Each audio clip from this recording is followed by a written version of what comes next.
છે? ઝાડ અને છોડ વિશે. શેના વિશે? આ ઝાડ છે. શું છે? અને આ છોડ. શેનો છોડ છે? જાસૂદનો. જાસૂદના ફૂલો આવે ને, ફૂલો શું કરવાના? ભગવાનની પૂજા કરીએ એટલે. પછી આ મોટું ઝાડ છે. શું છે? અને ઝાડ ઉપર શું આવે ભાઈ? ફળો આવે. મોટું ઝાડ કેરીઓ આવે ને, આંબાનું ઝાડ હોય તો કેરી આવે, દાડમનું ઝાડ હોય તો દાડમ આવે, ચીકુનું ઝાડ હોય તો ચીકુ આવે. આવા બધા ફળો આવે. શું આવે? ફળો આવે. જુદા જુદા ફળો આવે બધા. જમરૂક હોય તો જમરૂક આવે. આવે ને? આવા બધા જુદા જુદા. સફરજન હોય તો સફરજન આવે. શું આવે? જેનું ઝાડ હોય એવા બધા ફળો આવે. આવે ને? અને એ ફળો આપણે ખાઈએ છીએ. શું કરીએ ભાઈ? પછી ઝાડ મોટું કેવી રીતે થાય? આપણે દાણા વાયા હતા ને બાર, બધાને ખબર છે ને?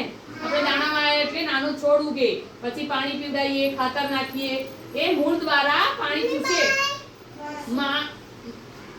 મૂળ દ્વારા એનું પાણી ચૂસે એટલે ઝાડ મોટું થાય. જેમ આપણે ખાઈએ છીએ ને દાળ ભાત શાક રોટલી બધું રોજ રોજ ખાઈએ એટલે આપણે મોટા થઈએ ને, એવી રીતે ઝાડને પણ મોટું થવા માટે ખાતર, પાણી, હવા, સૂર્યપ્રકાશ બધાની જરૂર પડે છે. એટલે આપણે ઝાડને રોજ પાણી પાવું પડે ને. મોટું ઝાડ થાય પછી ફૂલ આવે, હવે બધા ફૂલો આવે અને પછી ફળ આવે.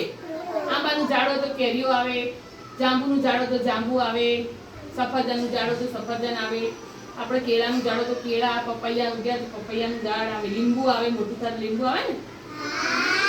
જેનું ઝાડ હોય એવા ફળો આવે.